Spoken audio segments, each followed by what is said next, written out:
এই কিতাবে আল্লাহ রাব্বুল আলামিন বলেছেন, যে ব্যক্তি সুদ খায় আর যে সুদ ছাড়ে না, সে যেন আল্লাহ এবং তার রাসূলের সাথে যুদ্ধ করছে। নাউযুবিল্লাহ।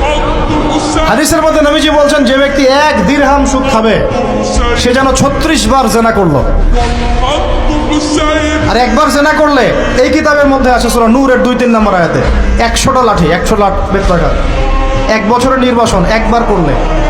একবার করলে কি, যুবক যুবতীরা ভালো করে শোনেন, কারণ আপনাদের তো মানে উঠতি বয়স, পাপ পিছলা এখন বেশি।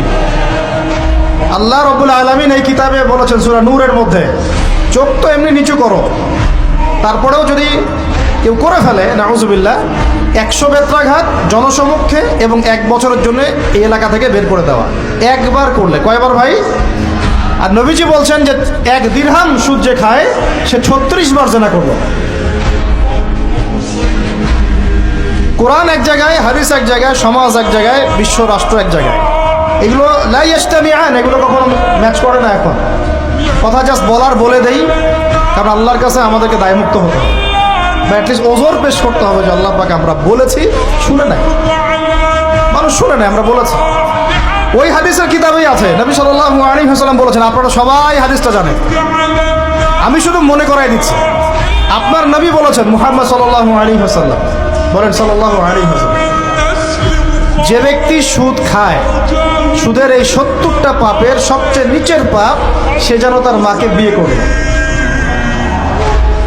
একটু কল্পনার জগতেও কি আপনি চাইতে পারবেন যে আপনি আপনার মায়ের সাথে বিছানায় শুয়ে আছেন? নাউযুবিল্লাহ, আস্তাগফিরুল্লাহ। হ্যাঁ, কখনো কি কল্পনা আসতে পারবে এটা আপনার? বলেন, আমার কথায় মাইন্ড করতেছে?